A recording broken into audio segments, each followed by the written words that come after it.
Bienvenidos al programa iCaps Franja Ocular, el espacio de encuentro de los oftalmólogos de América Latina. Les habla el doctor Juan Valle para otro segmento de iCaps, hoy con un nuevo programa dedicado a la cirugía de cataratas. Prepárense que empieza la novedad de lo que más entusiasma a los cirujanos oftalmólogos, que es las técnicas, la tecnología, la evaluación de los pacientes, las complicaciones que tenemos, cómo evitarlas. La cirugía de cataratas es el gran reto y afortunadamente es lo que nos ocupa mayormente en América Latina, ya que es el principal enemigo de la catarata, la principal causa de ceguera en nuestros países. Por ende, tenemos que saber y aprender mucho acerca de esta condición. Recuérdense que iCaps, que es este segmento dedicado a la docencia, a la enseñanza, a la parte académica de la oftalmología, nuestro principal interés es que sea usted el entendido, educado y bien preparado para que enfrente los problemas de sus pacientes en la consulta y que sea una tecnología que va cambiando y de acuerdo a cómo va cambiando se va adaptando el médico, el profesional, el optometrista a lo que son las realidades de la tecnología del momento. Entonces, sin más, les voy a hablar de la situación de la cirugía de catarata en América Latina. Recuérdense que América Latina, hoy día con más de 500 millones de habitantes, la principal causa de ceguera en América Latina es la catarata. Agudeza visual menor a 20 de 400, en el mejor ojo, indicación de ciego. Se hicieron los estudios ya en la mayoría de los países latinoamericanos a través de Visión 2020 y la Agencia Internacional para la Prevención de la Ceguera, y la catarata es el enemigo principal, seguido del glaucoma y seguido también por la retinopatía diabética. En esta charla no tengo intereses financieros que reportar, pero mi mayor interés es que sean ustedes mejores oftalmólogos, mejores profesionales y que le dediquen más tiempo a los conocimientos que ocupan a nuestros pacientes. La tecnología en la cirugía de catarata desde hace 50 años ha sido una revolución. Recuérdense que apenas después de la Segunda Guerra Mundial es que Ridley hace la introducción de un lente intraocular. Hoy día tenemos lentes hidrofílicos, hidrofóbicos, planos convexos, biconvexos, acrílicos, bordes rectos, bordes redondos, lentes tóricos, bifocales, trifocales, visión extendida, difractivos, con glistening, sin glistening. Es decir, tenemos un menú que dice, ¿cómo es que ustedes se hacen para decidir cuál es la mejor lente? Y en estos segmentos de iCaps queremos educarlo para que sea una selección que como si fuese un traje hecho a la medida para que el paciente salga satisfecho. Hablamos de visión 2020 o, mejor dicho, 20 feliz, que sea una persona agradecida de lo que ustedes han hecho por sus ojos. Y recuérdense que ya la cirugía de catarata, a diferencia de lo que hacíamos hace 20 años, no es simplemente quitar la catarata. Hoy día consideramos la cirugía de catarata una operación facorefractiva. Al quitar el cristalino, queremos darle la mejor opción refractiva al paciente y por ende tenemos que tomar en cuenta las fórmulas de cuarta generación que nos permiten la selección perfecta del lente y luego el lente perfecto para cada ojo. Y hablaremos brevemente también de las diferentes máquinas que hoy día tenemos disponibles para la mejor realización de lo que es la cirugía moderna de catarata con la facoemulsificación. Entonces, a ver, hoy día no hacemos la catarata igual que cuando empezamos hace 40 años. Era una incisión de 9 milímetros, teníamos que meter un asa del cristalino o una criopunta para extraer el cristalino. Hoy día tenemos ultra choppers, MyLoop, asas de Akachopi, choppers de Nagahara, el septo. Hay dispositivos de mix que se pueden usar en combinación con la cirugía de catarata, y menciono el Hydrus, el Zen, el Infocus, el Transcend, el Preserve Flow, el Glaucos, el Highlight. Hay tantas cosas nuevas, pero lo más importante, y le vamos a dedicar bastante tiempo a ello, es la medida que tomamos del ojo, ya sea de la córnea por topografía o de la longitud axial con la tomografía de coherencia óptica. Y el Lion Master 700, o el Lenstar, el Galilei, el Pentacama XL o el Tomei son de los instrumentos más sofisticados que ha desarrollado la ciencia de la aberrometría para lograr esas medidas. Y luego viene el tratamiento pre y postoperatorio del paciente, ya que tenemos la manera de garantizar una mejor dilatación de la pupila cuando hacemos uso de los no esteroideos 3 días antes, ya sea Nevanac o Acular o algún antiinflamatorio no esteroideo. Y también hablaremos brevemente de las combinaciones de antibióticos y de esteroides en el manejo postoperatorio para evitar infecciones o inflamación. Pues como les decía, ya la cirugía de catarata moderna no es simplemente la cirugía. Las expectativas de nuestros pacientes han cambiado dramáticamente. Hacemos uso de UFACO, incisión de 2.2 milímetros, pero luego hay pacientes que tienen LASIK previo. Hay aquellos que en la época de la queratotomía radial fueron operados. Hay pacientes que tienen queratocono.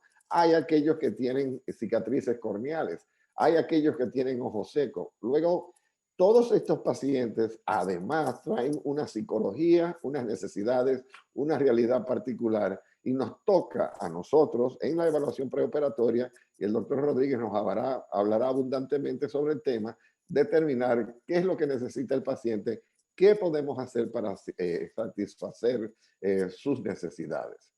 Dentro de los estudios prequirúrgicos, quizás los dos más importantes son la topografía corneal y la medida de la longitud axial. Recuérdense que en antaño hacemos la medida de la longitud axial a través de una cámara de agua que nos permitía hacer la medida con ultrasonido A de lo que era la longitud axial. Esta técnica de biometría por inmersión, usando el que llaman el shell o la concha de Praxel, hoy día ya ha sido superada en creces por los tomógrafos o la tomografía de coherencia óptica o OCT, que nos permite una medida predecible y con diferencia entre una y otra de 0.1 milímetros. Cuando utilizábamos la inmersión, las diferencias entre una y otra podían llegar a ser de hasta medio milímetro, ya que la punta podía tocar el ojo, podía también distorsionar la córnea. Y el topógrafo corneal nos permite un cálculo de la queratometría esencial para la fórmula para llegar a una satisfacción perfecta. Más sobre esto lo tendremos más luego. Diría que además del OCT para la longitud axial y la biometría, tenemos en el OCT la ventaja de que podemos evaluar y tener un pronóstico preciso de la función visual, es decir, de que tenemos una fobia perfecta con el lumbo, la depresión central, un epitelio pigmentado normal, los conos y los bastones en la capa de fotorreceptores en perfectas condiciones. Hasta aquí podemos ver hasta que el vitrio está pegado a la retina. Es decir, podemos garantizar, y sobre todo en aquellos casos de alta expectativa, es fundamental el saber que la mácula no tiene un agujero, que no tiene una lesión por degeneración macular o una cicatriz o algo que impida que el paciente pueda ver perfectamente después de retirada la catarata. Luego, lo segundo es el garantizar que la córnea va a tener una transparencia absoluta. Es decir, que no tiene una distrofia o que no tiene una condición que pueda causar en el postoperatorio edema corneal o una disminución de la visión por las mismas glutatas de la distrofia de Fuchs. De manera que la biomicroscopía especular y también la evaluación de la fobia hoy día es fundamental en la cirugía facorefractiva moderna. Los lentes intraoculares tienen diferentes niveles de asfericidad. Uno casi nunca escucha de esto en los congresos porque cada quien defiende su línea de lentes, pero vemos que hay diferentes tipos de lentes, algunos con filtro ultravioleta, otros sin filtros, de ápticas, planos, de 3 piezas, de una pieza con angulación de los ácticos, pero la asfericidad, recuérdense que es muy importante porque la córnea no es esférica. Y si no es esférica la córnea, la lente que va a compensar las distorsiones de la córnea, por ende, también tiene que ser asférico. De manera que usted puede tener, como ilustramos acá, un paciente con visión 20/20, pero que ve la letra E de 20/20 borrosa. Y esto por el tema de la falta de esfericidad en la córnea. De manera que si tenemos una asfericidad elevada, pues entonces tiene que ser compensada con un lente asférico. Y aquí vemos la comparación de un Tecnis, de un Acrisof o de un lente esférico, dando aún mayor nitidez a aquellos que tienen mayor índice de asfericidad. La selección en cuanto a lente multifocal depende. No a todo el mundo se le puede colocar una lente multifocal. Y esto porque puede tener degeneración macular, puede tener glaucoma, puede tener disfunciones que en el futuro puedan causar problemas como la misma distrofia de Fuchs o el ojo seco. De manera que en el historial queremos determinar que estos pacientes pueden tolerar un lente multifocal. Y luego viene el diseño, porque hoy día hay lentes para lejos y cerca, bifocales, hay lentes trifocales que nos permiten lejos, intermedio y de cerca, y luego hay lentes acomodativos. Inclusive hay en sus fabricantes diferentes tácticas, unas difractivas y otras con aberraciones cromáticas para lograr ese fin. Y fíjense la competencia desde la Zeiss, Alcon, Physiol, la American Opticals, que era Johnson Johnson, y luego el Alcon Restore, que está pasando a otra generación. Y hoy día hablamos del Synergy, del iHands, hablamos de lentes que tienen unas capacidades distintas, que ya no es todo el mundo con una lente monofocal asférica, sino que tenemos que pensar en estas opciones y presentársela al paciente, pero con la ayuda profesional en aquellos casos que está indicado. Recuerden que el lente multifocal es un lente premium, encarece la operación y no muchos seguros están dispuestos a cubrir los gastos de una multifocalidad. La curva de desenfoque de cada lente está ilustrada en esta. Vemos en la versión del lente Technics, el CC-BOO, que es un monofocal, obviamente de lejos tiene una visión perfecta. El pico del desenfoque está en el máximo. Sin embargo, a medida que vamos acercando el CC-BOO al ojo, que es esta línea roja, vemos que el paciente va perdiendo la nitidez de la imagen, simple y sencillamente porque es un lente monofocal enfocado a la distancia y no ve de cerca.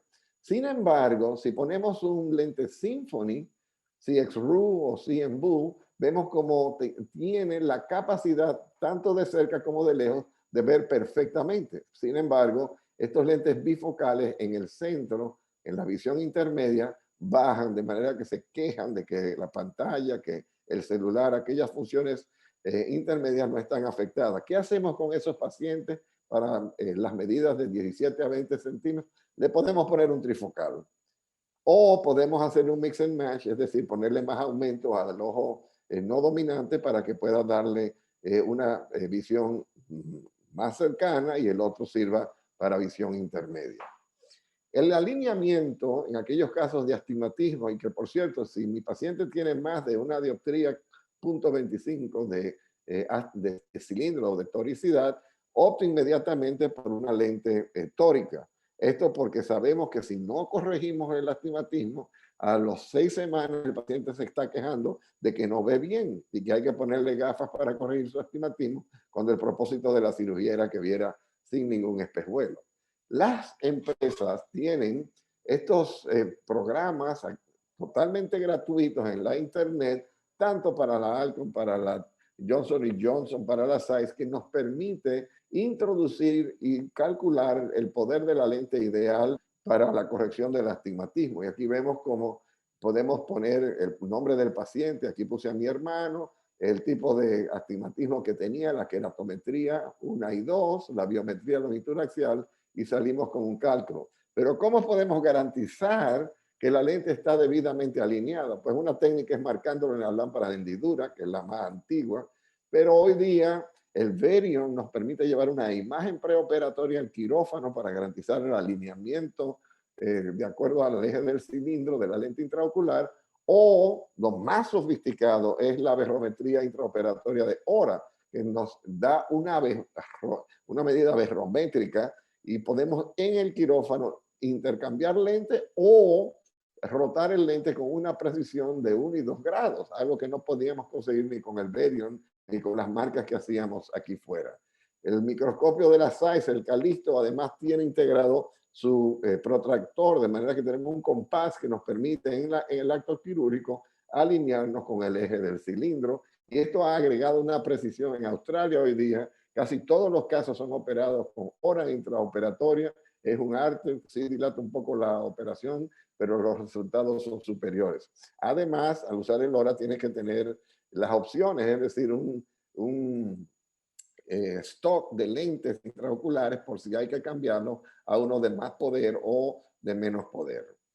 Luego, el cálculo de la lente, y yo sé que se va a pasar tiempo en ello, requiere de unas medidas perfectas, porque el paciente está esperando la perfección en sus resultados. En antaño, los tres programas de la tercera generación más solicitados eran la de Holaday, la SRKT, Hofer y quizás Hyvis. Pero estos programas utilizaban lo que llamaban la física óptica, es decir, la ley de esferas para calcular el poder de la lente. Luego vino el ray tracing y hoy día en las cuartas generaciones, además del ray tracing, tenemos la habilidad por los resultados, por las curvas de regresión. Y por ejemplo, una Barrett fácilmente tiene ya 4 millones de personas que utilizaron la fórmula y ya tienen grupos identificados que son los que nos garantizan una medida perfecta. Entonces, en esta categoría de cuarta generación está la Holaday, está la Hyvis y está en América Latina la panacea de Flickr, que son fórmulas que garantizan un resultado más o menos de 0.50 dioptrías en el 95% de los casos. Estadísticas impresionantes. Entonces, dentro de los aparatos que nos dan este cálculo axial o aberrometría por OCT, está el tradicional, que es el IOL Master, pero también existe el LensStar, está el Galilei, el Pentacam, que ahora, además de darnos la topografía por Scheimpflug, nos permite una longitud axial perfecta, o la biometría óptica del Tomei o del Aladdin. En mi clínica yo uso principalmente el IOL Master y el Pentacam en los cálculos de los lentes, pero hablo con Doug Koch y él acostumbra a tener 3, 4 y hasta 5 medidas biométricas para tratar de seleccionar el lente perfecto, y esto porque están tratando de comparar estos equipos y cada uno tiene una precisión diferente. Y en esta publicación vemos, esto es del Ascaris, una comparación del Galilei, el IOL Master y del LensStar. Y una de las características del IOL Master era que el 500, cuando la catarata era muy densa, pues no pasaba. Es decir, no nos podía dar una medida de la longitud axial. Sin embargo, en el IOL Master 700 esto fue una etapa superada. Pero fíjense que cuando tenemos una catarata avanzada, la variación en las medidas de longitud axial, del grosor corneal, del grosor del cristalino, varía considerablemente de acuerdo a la opacidad de la catarata. Y entre más moderno y más superior es el dispositivo, pues entonces tenemos menos variaciones en la medida y mayor precisión. La biometría bajo inmersión de ninguna manera puede competir con lo que nosotros logramos hoy día a través de la OCT.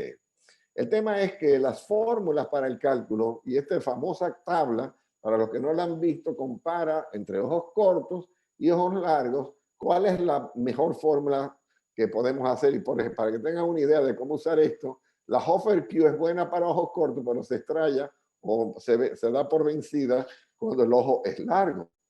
Sin embargo, con la tecnología de la cuarta generación, la Barrett 2, la Hill, la panacea que les mencioné, la Olsen, tienen la capacidad de ir desde el ojo más corto al ojo más largo con altísima precisión. De manera que no tenemos esta condición. Además, la Academia y también Ascaris tienen disponibles las fórmulas gratuitas de la Barrett Universal 2, que es mi preferida, además de la panacea, para calcular el lente intraocular, aparte de que nos permite, y yo lo que hago, el rejuego de que en el ojo dominante lo enfoco de lejos y el no dominante le agrego un poquito más de aumento hasta 0.75 dioptrías y nos predice la refracción postoperatoria que vamos a tener. De manera que el uso de las fórmulas, los nuevos aparatos nos permiten una precisión en las medidas altísimas, pero hay problemas. Por ejemplo, el 33% de los casos, de acuerdo al estudio que se hiciera en Ascaris, como son pacientes añosos de más de 65 años, la mayoría de estos pacientes, aquí ven entre el 23.5 y el 54%, tienen ojo seco, moderado o severo. Esto quiere decir que el cálculo de la lente intraocular no va a tener la precisión deseada, porque en el ojo seco casualmente se crea un aplanamiento de la córnea, sobre todo en el tercio inferior, donde el ojo está más seco, y esto hasta induce astigmatismo y en aplanamiento podemos terminar con sorpresas miópicas en estos casos porque ponemos una lente hipermetrópica, porque ponemos una lente con un poder insuficiente. El tema es que para ello hoy día existe el queratograph, existen las pruebas de osmolaridad, existen las pruebas de tinción, el estudio de la película lagrimal para nosotros no cometer este error. Y aquí vemos la tinción en el tercio inferior de un ojo seco, como esto altera la superficie en la topografía corneal y aquí como se borran y se pierden las miras en el disco de Placido de un paciente con ojo seco.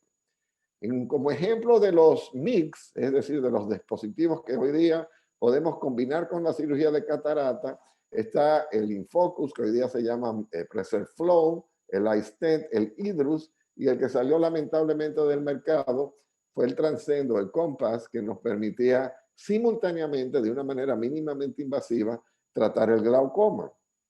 En nuestro país y en la América Central y en la América Caribeña, la prevalencia de glaucoma es altísima. De manera que 1 de cada 5 pacientes en nuestro hospital de caridad termina recibiendo una cirugía de catarata combinada con cirugía de glaucoma. La que más usamos hoy día es la trabeculectomía, porque los otros dispositivos encarecen la operación considerablemente, a pesar de que son mejores y dan una presión meta muy superior. Dentro de las máquinas, la felicidad de la industria que nos ha llenado de diferentes modelos que hoy día garantizan la profundidad de la cámara anterior, que evitan el surge, que nos dan el poder necesario para cualquier dureza de catarata y unas garantías en cuanto a la protección del endotelio. No se compara a lo que teníamos, digamos, hace 30 años, con un cavitrón que se comía la córnea cuando la catarata era muy dura, y por ende, cuando se comparaba con una cirugía extracapsular, pues ganaba siempre el extracapsular porque la pérdida endotelial era insoportable. El Centurion de Alcon se considera, junto con el Signature de AMO y el Stellaris, como los Cadillacs. Pero para América Latina, y la doctora Elena Barraquer y el doctor Gerardo Balbeque han hecho mucho hincapié en la FACO de Oertli, que es un FACO pequeño, robusto, que además utiliza mangueras reutilizables, a diferencia de los otros que son desechables. Una de las características que hablaba de los sensores que tienen en las puntas de FACO es que justo allí donde hay oclusión, recuérdense que tan pronto se emulsifique, los pedacitos entran a la punta del FACO, entran a la manguera de vacío, pero esto crea un colapso, es decir, la cámara anterior que la ven aquí amplia, de repente se colapsa y uno puede accidentalmente tocar la cápsula posterior. Y esto que llamamos el surge, hoy día depende, gracias a la tecnología, a unos sensores que prácticamente impiden que esto pueda ocurrir. Aquí ven que la respuesta a surge de los 4 equipos es muy buena, pero ¿cuáles tienen las mejores respuestas? Como pueden ver, cuando hay menos 400 de vacío de presión, en el momento que suelta la oclusión, hay un surge, una subida en el vacío, lo cual colapsa la cámara anterior. Pero todos se parecen. En cuanto a las tasas de cirugías de catarata, hay países en América Latina que están muy adelantados y probablemente Argentina y Uruguay sean los que tengan las mejores cifras, aquí lo ven a la derecha, en cuanto al número de cirugías de cataratas por millón de habitantes por año. Y estamos hablando de hasta 5.000 cirugías de catarata por millón por año. República Dominicana, que estamos acá, apenas estamos en 3.000, que es lo que recomienda la IAPB. Pero fíjense que hay países todavía como Bolivia, Guatemala, El Salvador, Paraguay, que no han llegado a la meta en tasa de cirugía de catarata de los 3.000 por millón de habitantes por año. Eso es algo que nosotros tenemos que enfrentar. Habla mucho de la situación socioeconómica de estos países, pero a veces las barreras a la cirugía no son solamente económicas, distancias, hay problemas con el transporte, hay problemas con países que están sufriendo crisis económicas o hasta guerras. Y esto, para que tengan una idea, durante la guerra de Nicaragua quedaron apenas 12 oftalmólogos para el país entero y por ende la tasa de ceguera por catarata subió enormemente.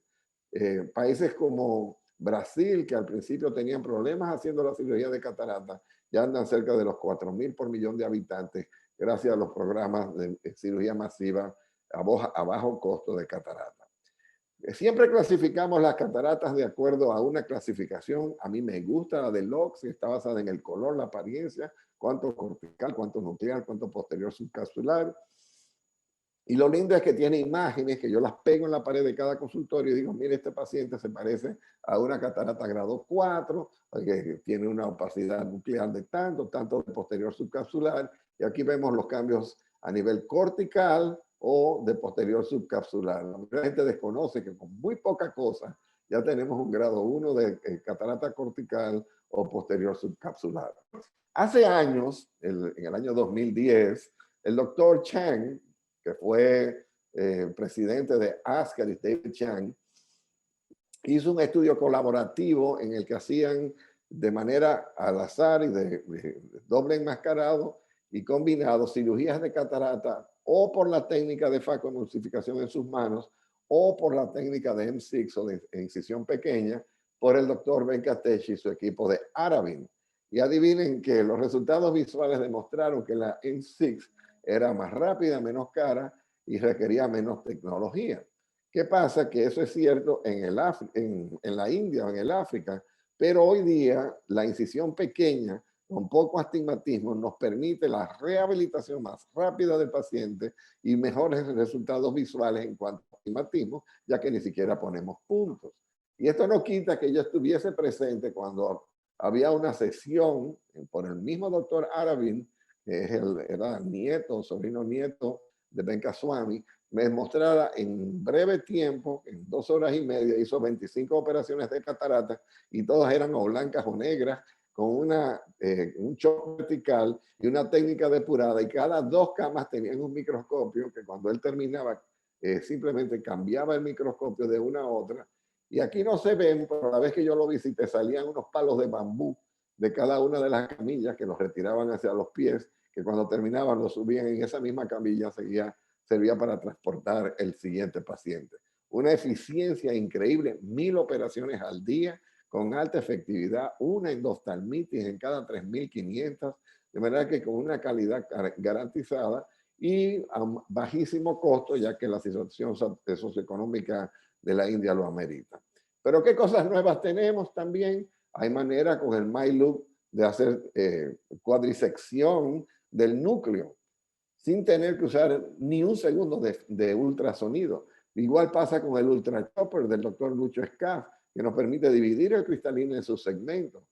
O la capsulotomía de septo, que es una manera de hacer, pero a muy bajo costo, lo que hacía el láser de femtosegundo. Y luego las técnicas de puntas con silicona, que puedes besar la cápsula posterior sin que ésta se rompa, lo que era imposible con las puntas de metal. Y la capsulotomía con el MST, que yo adoro, para mí esta es la pinza ideal para hacer la capsulotomía. Mencionamos que el Pentacam llegó hace poco y se le agregó el AXL, que es la medida de la longitud axial. Entonces tenemos las mejores topografías, porque el mejor topógrafo es para mí el Pentacam, y también la mejor medida de la tomografía de coherencia óptica. En el manejo postoperatorio, durante mi formación como residente, todo el mundo recibía el Prexol Forte con un antibiótico en combinación. Hoy día tenemos la moxifloxacina y la dexametasona en la mayoría de los países latinoamericanos, que en forma de Vigadexa. Y tenemos el Acular LS, que yo lo utilizo en el preoperatorio para garantizar una mayor dilatación de la pupila. Donenfeld decía, ¿cómo es usted mejor cirujano? ¿Con una pupila grande o con una pupila pequeña? Todo el mundo responde, claro que es con una pupila grande. Y él dice, bueno, pues ahora yo los voy a convertir en mejores cirujanos. ¿Qué tenéis que hacer? Poner al paciente a usar 4 veces al día la gotica del no esteroideo en el preoperatorio, de manera que para cuando usas las gotas, usted debe esa pupila que llega a la zónula con 9 milímetros de dilatación. Y claro, eso simplifica todo, la rexis, la remoción de los cuadrantes y hasta la implantación de la lente. Entonces también gotas para la presión en aquellos casos que están afectados, y también la mejoría que hemos tenido en el material viscoelástico, que en mi época había 2 nada más, metilcelulosa y ácido hialurónico, el Hilon. Hoy día está el Viscoat, el Duo Coat, el OcuCoat, el Hay tantas disponibles, pero básicamente pesados y ligeros, o cohesivos y dispersivos, aquellos que nos permiten, y yo lo que combino es aquel que tenga ácido hialurónico y condroitina para hacer la capsulorhexis y la emulsificación, ya que protegen mejor el endotelio, pero luego uso la metilcelulosa para inyección del lente, ya que es menos costoso y viene más abundante. Luego está el tratamiento postoperatorio, que hace años cambié a un bromfenaco de forma tal que ya evito por completo las características de ojo seco que produce el Prednisol Forte o aquellos que tienen dexametasona o cualquier tipo de esteroide. Cuando utilizamos unos esteroideos, además de que no se reseque el ojo, no es propenso a desarrollar edema macular cistoideo. Entonces aquí vemos la incidencia de endoftalmitis postoperatoria reportada por, de nuevo, la Asociación de Cirujanos de Catarata y Cirugía Refractiva, y esto vino de Arabin. Y vemos que utilizando al final de la cirugía moxifloxacina intracamerular por un factor de 12x y hasta 19x pudieron reducir la incidencia de endoftalmitis gracias a que ponían un antibiótico intracamerular en cada caso. En el hospital adoptamos y nosotros redujimos por un factor de 12 la cantidad de endoftalmitis que recibíamos. Esto ha sido una bendición para todos nuestros pacientes. Además de que las córneas, cuando lo agregan la moxifloxacina con dexametasona, quedan cristalinas. Entonces, con esto yo concluyo y expreso mis más sinceros deseos de que se hagan mejores cirujanos, que usen la nueva tecnología, que aprendan con las cosas que le vamos a enseñar a través de este ICAPS para que sean más acertados y que los resultados en cuanto a los cálculos de los lentes y la refracción postoperatoria estén perfectos, medio a medio. Y esa es la meta, señores. Y con esto yo concluyo y le doy las gracias a ustedes por estar conmigo en ICAPS. Y pasamos a la gran noticia de nuestros residentes con la doctora María Gabriela González, que lo va a introducir. Muchas gracias. Foro de residentes en ICAPS, franja ocular. Muy buenas, mi nombre es María Gabriela González, residente de segundo año del Hospital Dr. Elías Santana. Tengo el honor de darles la bienvenida a este segmento, Foro de Residentes, pero no antes sin agradecer al Dr. Valle por su magistral presentación, la cual nunca deja de sorprendernos. Excelente su intervención, doctor, sobre las tecnologías que nos facilitarán y nos facilitan a tener mejores resultados en la cirugía de catarata, a ser mejores cirujanos, así como usted bien expresó. A continuación tenemos al doctor Hugo Rodríguez, residente de tercer año de nuestro hospital, que en el día de hoy nos hablará sobre un tema muy importante y es el manejo preoperatorio de los pacientes con catarata. Adelante, doctor Rodríguez. Bien, buenas tardes, muchas gracias, es un honor. Mi nombre es Hugo Rodríguez, residente de tercer año del Hospital Dr. Elías Santana. El tema de hoy es manejo preoperatorio del paciente con cataratas. Al evaluar al paciente para una cirugía de cataratas, buscamos 4 objetivos. Corroborar que los síntomas correspondan con las cataratas, identificar y evitar hallazgos que puedan complicar la cirugía, concientizar al paciente de lo que debe y no debe esperar, y usar la tecnología adecuada para cada tipo de paciente. Al referirme a corroborar que los síntomas corresponden con cataratas, es tanto como la visión que amerite la cirugía, como la calidad de visión que tenga el paciente. Primero hay que educar al paciente. La salud general del paciente es esencial. Hacer una evaluación profunda al paciente de su estado general de salud, y más aún cuando el paciente es diabético o tiene alguna cardiopatía, trastornos pulmonares, trastornos de coagulación, etc. Una buena historia clínica, identificar síntomas de catarata como los espejuelos que ya no le funcionan como antes, o que tiene destello de luces, o halos de luces, o baja visión de colores, entre otros. El médico debe saber qué tipo de medicamento usa para saber si hay alguna precaución con el paciente, y la cirugía, como los antagonistas alfa-adrenérgicos para la próstata, para poder evitar un síndrome de floppy iris o iris flácido, asimismo como si hay alguna alergia a AINES o algún otro medicamento o utensilio de asepsia, para saber qué utilizar, y por último ver qué limitante tiene el paciente, como por ejemplo sordera, trastornos mentales, etcétera, a la hora de la anestesia y de acostarlo en la camilla. En cuanto a la historia ocular del paciente, aquí nos damos cuenta si hay un buen pronóstico o no, o si no se puede realizar la cirugía, como en el caso de que haya uveitis recurrente, que debemos de esperar 3 meses sin recaída y sin tratamiento para poder hacer la cirugía, si ha tenido algún trauma, ambliopía, glaucoma, y evaluar la cirugía combinada en caso de si tiene, por ejemplo, gutas o alguna anormalidad del nervio o miopía alta, también para evitar el riesgo de desprendimiento de retina, y si tiene historia de bucle para no calcular mal el lente por la longitud axial que cambia, o cualquier patología ocular que pueda interferir en el buen pronóstico. Las expectativas tanto del médico como del paciente deben ponerse sobre la mesa. Se debe hablar con el paciente para saber que el paciente, qué espera el paciente, y el médico debe de decirle en base a su estilo de vida y decidir también con él el tipo de personalidad, qué debe esperar el paciente y qué no debe esperar, y para qué tipo de lente califica y para qué tipo de lente no califica. Aquí entra, como dije, el tipo de lente. Por ejemplo, el típico caso de un paciente tipo A que no se puede poner multifocal, o que tiene ojo seco, que no se puede poner también el multifocal, o que el paciente prefiere ver mejor de lejos o de cerca, que si es piloto o prefiere trabajar de cerca con maquetas en caso de que sea arquitecto o algo por el estilo. Y por ende también hablar de complicaciones y la molestia que pueden pasar, como los halos de luces que se producen en un 30% más o menos luego de la cirugía, la dependencia de usar espejuelos luego de la cirugía, el riesgo de infección postquirúrgica, etc. Esto es lo que diferencia la cirugía refractiva de la cirugía de catarata tradicional. Y tener en cuenta de hablarle claro al paciente, siendo honesto pero sin inducirle miedo. Al seleccionar al paciente, primero que nada, se debe hacer un scan psicológico, como ya mencionamos. Saber a qué se dedica y qué es lo que quiere lograr con la cirugía. El tipo de personalidad es sumamente importante. Un paciente con una personalidad más dócil será más agradecido que el paciente psicorrígido y un poco más conforme también. En cuanto al tipo de trabajo, como mencioné, el paciente que no quiere usar espejuelos, el que no quiere usar lentes de contacto, aquel que se gana la vida manejando de noche, que es piloto, que son los que más quejas tienen sobre los destellos de noche, halos de luces. Por lo tanto, son pacientes que no deben llevar un multifocal. También si se decide si el paciente prefiere usar lentes de cerca o de lejos o viceversa.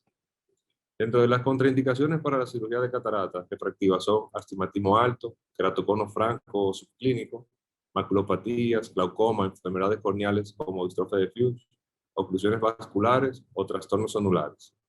Aclaro que esto es lo que dice la literatura, pero ya sabemos que con la tecnología, por ejemplo, de un lente tórico, un trasplante de endotelio, sí se puede hacer una cirugía de catarata. Y por supuesto, dialogándolo con el paciente y explicándole el pronóstico y los pros y los contras. Dentro de las pruebas preoperatorias, entonces tenemos el diámetro pupilar, que es sumamente importante, ya que los síntomas como los halos o destello de luces se presentan cuando el paciente está en un ambiente de luz tenue y la pupila se dilata. Entonces ocurre lo que es la disfotopsia negativa. Por eso la medida del diámetro en situaciones escotópicas es esencial para valorar el pronóstico de este fenómeno. Se utiliza el pupilómetro de Morton, que es manual, o los infrarrojos como el de Prósito. También es importante medir estos parámetros porque se relaciona con el pronóstico de agudeza visual lejana o cercana para un lente multifocal. Si el diámetro es menos de 5 milímetros en la situación escotópica, pues la visión lejana será mejor que la cercana.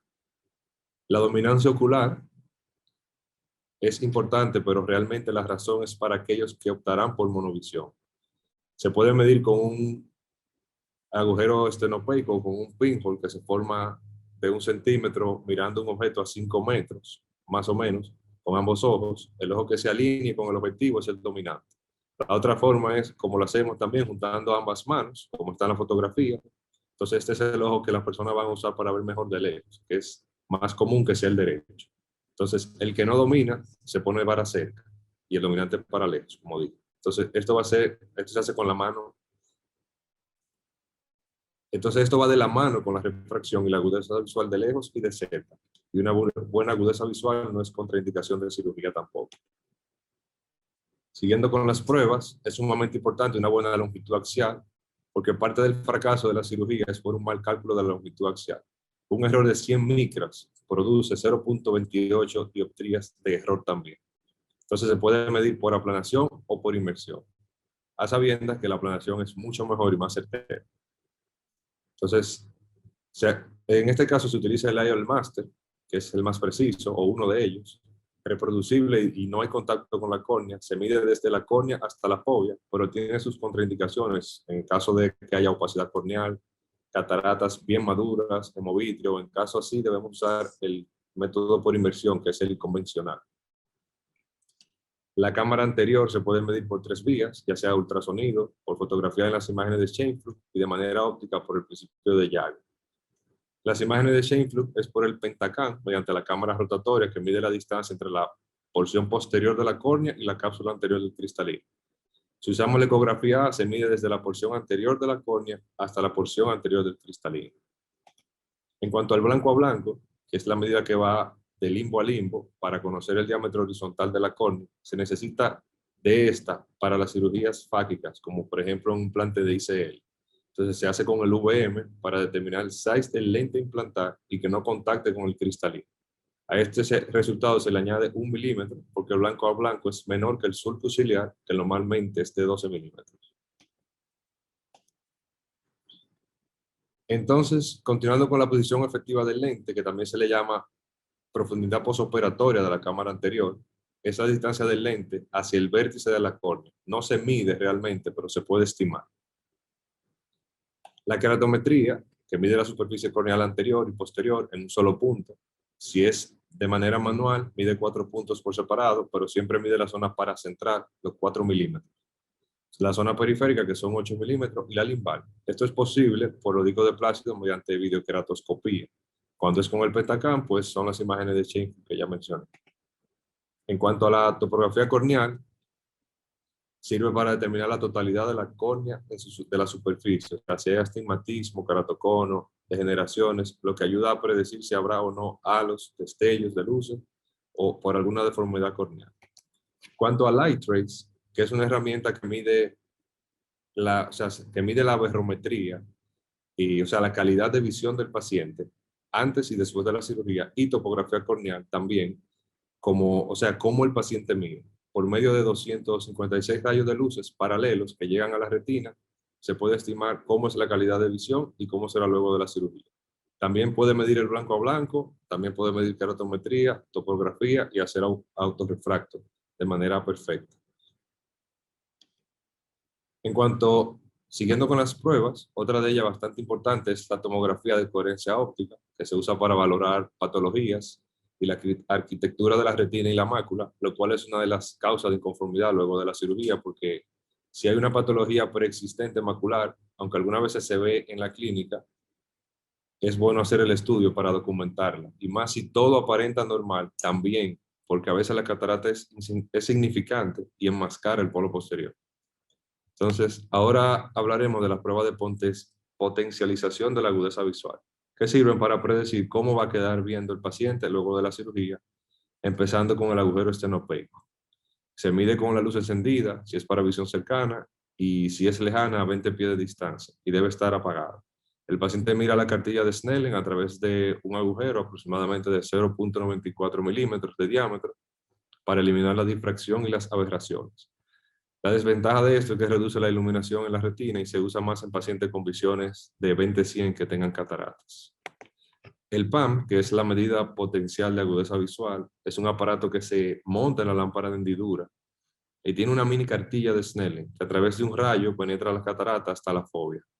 Esto dice qué tan buen pronóstico tendrá el paciente en cuanto a visión, tomando en cuenta si el paciente tiene alguna comorbilidad o condición preexistente. Digamos que esta es la versión anterior de lo que es el Light Trace. En cuanto a la interferometría láser, se mide la agudeza visual de manera subjetiva, proyectando una serie de líneas paralelas blancas y negras separadas por distancia diferente en la mácula del paciente. El paciente debe informar la orientación de las líneas. La distancia entre ellas define la nitidez, pero no es del todo confiable esta prueba. Si el paciente tiene mucha catarata o si la catarata es subcapsular posterior, está enmascarado el estudio. La medida de agudeza retiniana o Retina Acuity Meter tiene 3 propiedades para su aplicación: por el agujero estenopeico, visión corregida y la iluminación, que mide la visión cercana y la lejana.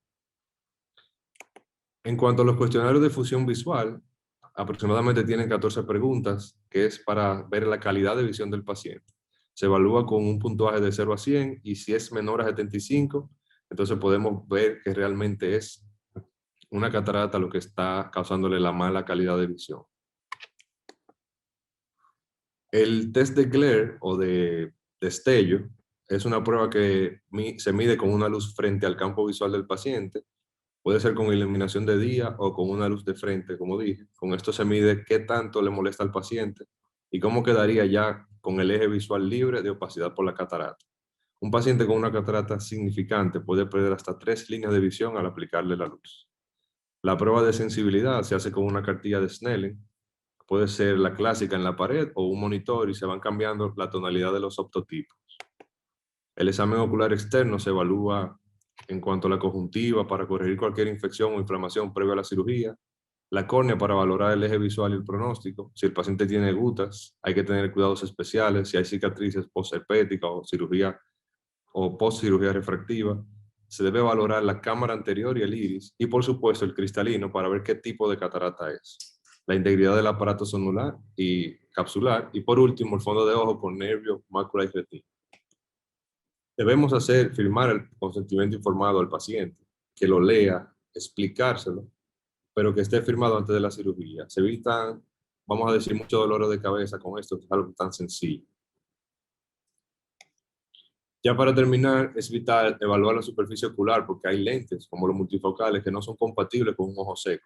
Se debe hacer prueba de osmolaridad, el tear breakup time, para evaluar la calidad de la lágrima, a ver si hay o no hay ojo seco, la capa oleosa, la funcionalidad de las glándulas de meibomio, y si es necesario hasta reprogramar la cirugía para cuando esté apta esa superficie ocular, hacer la cirugía para evitar las aberraciones que son mayores si se opera con ojo seco y a veces intolerable cuando hay ojo seco.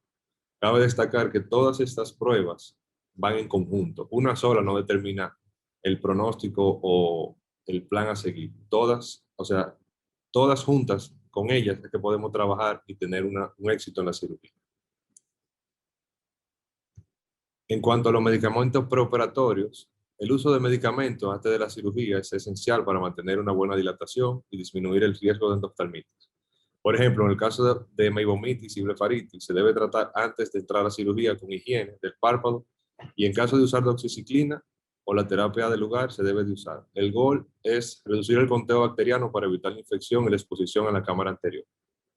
El no diluir los medicamentos significa no dejar su aplicación para el mismo día de la cirugía, porque se desperdician y al aplicarlos juntos se diluyen, sea antibióticos, mediáticos, AINE, etc. Por ejemplo, hay médicos que usan moxifloxacina a diario, empezando 3 días antes por su efecto de amplio espectro y así evitar infecciones. Claro, también una buena lavada con yodopovidona, los métodos de asepsia y antisepsia son mandatorios. Es preferible evitar dilatar al paciente un día antes de la cirugía para evitar lo que se llama fatiga pupilar el día de la cirugía per se.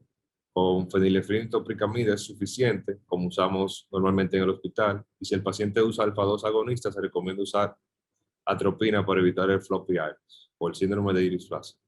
El uso de AINES 3 días antes para evitar el edema macular postoperatorio igual se sigue, y ayudar a la dilatación se sigue usando también luego de la cirugía. Pero si lo que se quiere es evitar esa miosis intraquirúrgica, se empieza a usar 1 o 2 horas antes de la cirugía también. Los esteroides no están recomendados antes de la cirugía, aun si el paciente tiene historia de uveitis previa.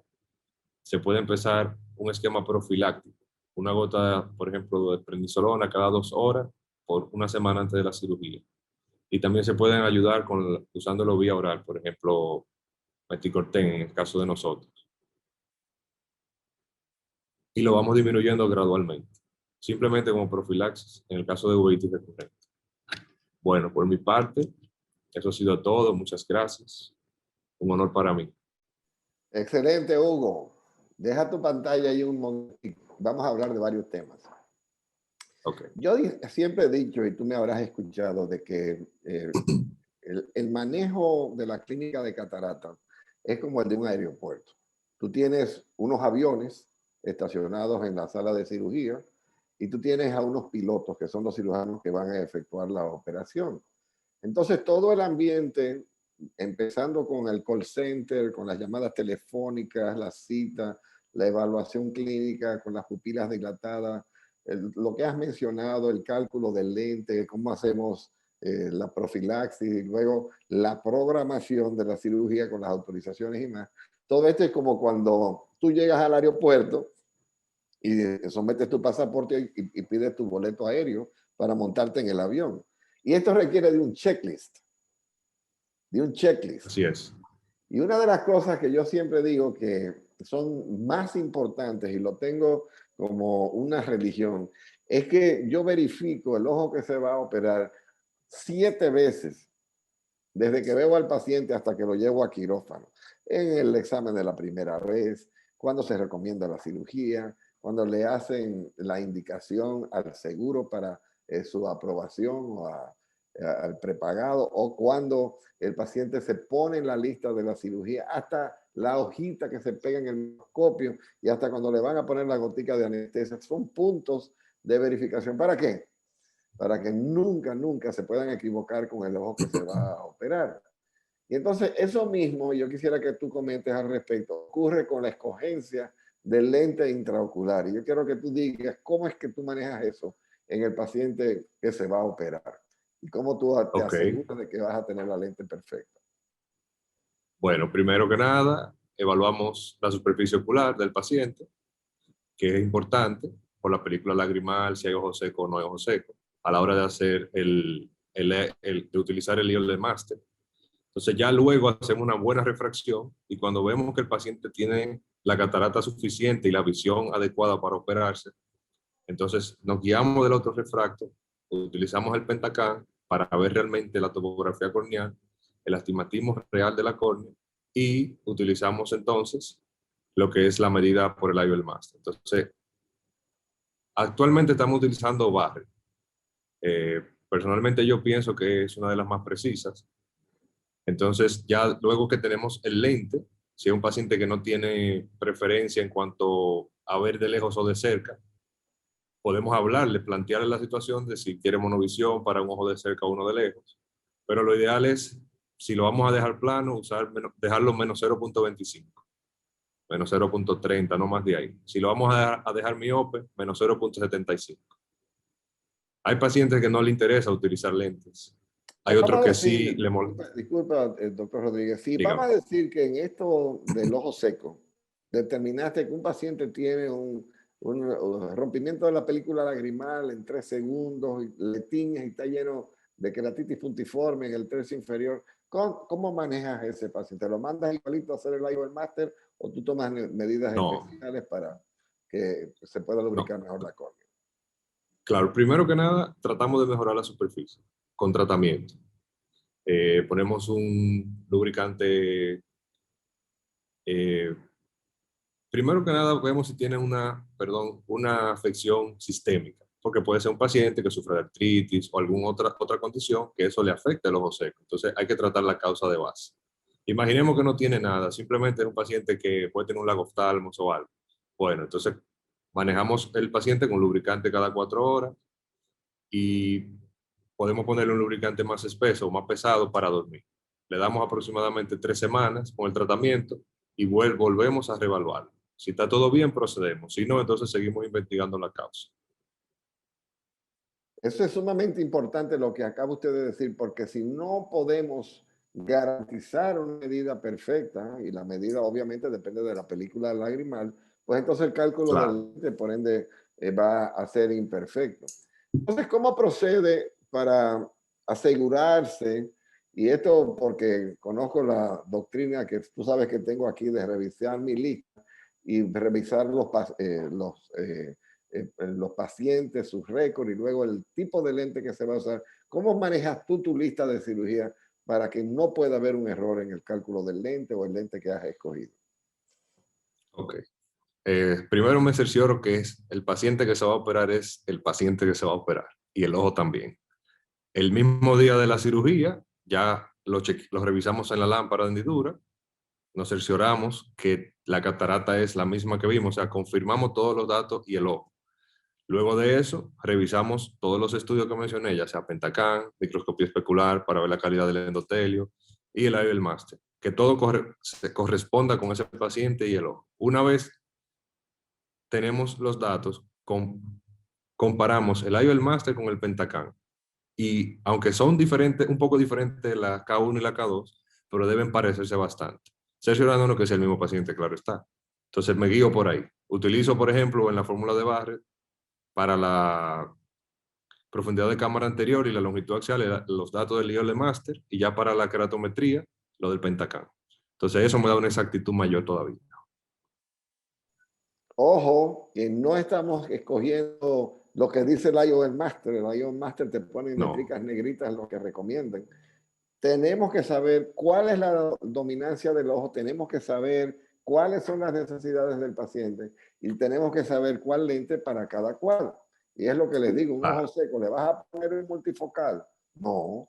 No. Si tiene glaucoma, tampoco. Si tiene un agujero macular o una degeneración macular, ni loco, no le vas a poner un multifocal. Sin embargo, si es un paciente que no maneja de noche, que lo que quiere es verse bien y nunca tener que usar gafas, que odia las gafas, tiene una buena película lagrimal, a ver, hasta un trifocal si quisiera le pudiéramos poner. Y ahí viene el tema del astigmatismo. ¿Cómo manejas el astigmatismo? ¿Qué puedes hacer para enfrentar el astigmatismo en tus pacientes?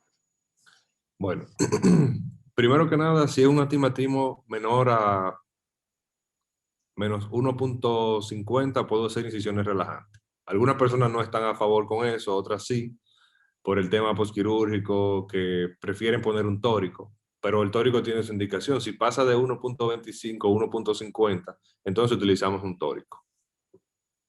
Muy bien. Y luego, si no lo haces, ese paciente que operaste para que no usara gafas, porque es una cirugía facorrefractiva, a las 6 semanas te dice, ay doctor, todas las imágenes duplicadas, cuando le hacen la refracción tiene una dioptría y media de astigmatismo y le vas a tener que recomendar gafas y no te lo va a agradecer.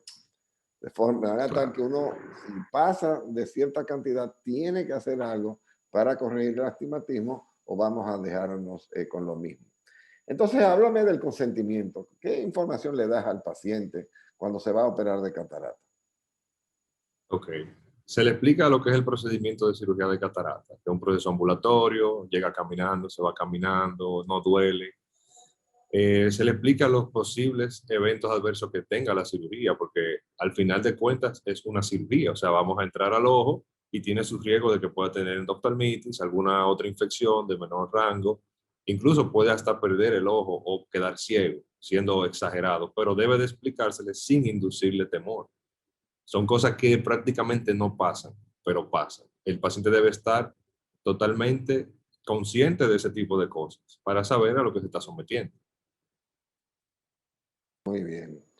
Bueno, doctor Rodríguez, gracias. Ha sido, pero muy ilustrativo su presentación. Se lo agradezco. Yo sé que tomaste mucho empeño y trabajo en prepararla. Y ya sabes que te invitaremos cuando entremos en la parte de las cirugías.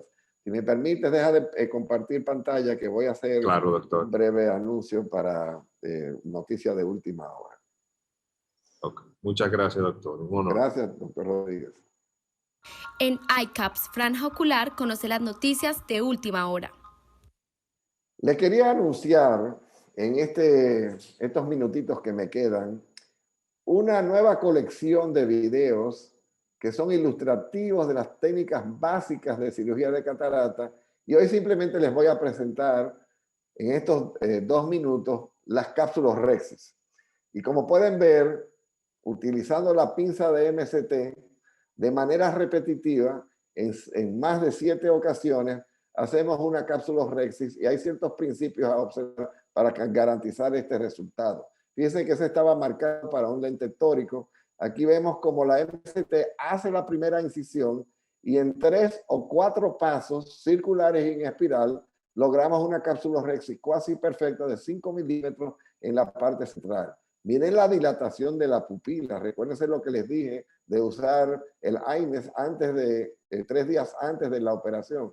De nuevo, otro caso tórico fundamental, que esa cápsula Rexis quede perfectamente centrada. Y aquí vemos cómo de manera circular creamos una cápsula Rexis circunlineal cuasi perfecta. Incisión, seguimos con una de las 2 muelitas del asa del cristalino, capturamos segunda vez y capturamos la tercera vez completando el círculo, siempre terminando hacia el centro de manera espiral. Otro caso, magnífica la dilatación, casi podemos ver las zónulas en este caso, un reflejo perfecto. Casualmente hago hincapié en el reflejo del filamento del microscopio, que fíjense que está en este caso en el centro y puede nublar el área donde vamos a operar, por lo cual siempre empezamos distal a la incisión principal. Estoy operando desde el lado temporal, tengo una inclinación de 30 grados del microscopio y es una manera de nosotros garantizarle al paciente, y es un preámbulo porque la semana que viene, y manténgase en sintonía con ICAPS, le vamos a empezar a tocar la parte técnica que todo cirujano de catarata debe saber y conocer para garantizar un resultado perfecto. Con eso, señores, nos despedimos, le agradecemos su atención. Gracias, doctora María Gabriela González, gracias, doctor Hugo Rodríguez, por tan hermosa presentación, y los invitamos a que sigan en sintonía la semana que viene con nuestro ICAPS. Lo que quiere saber en franja ocular, el oftalmólogo que quiere tener éxito en su carrera profesional. Muy buenas. Aquí finaliza ICAPS Franja Ocular. Te invitamos a conectarte la próxima semana.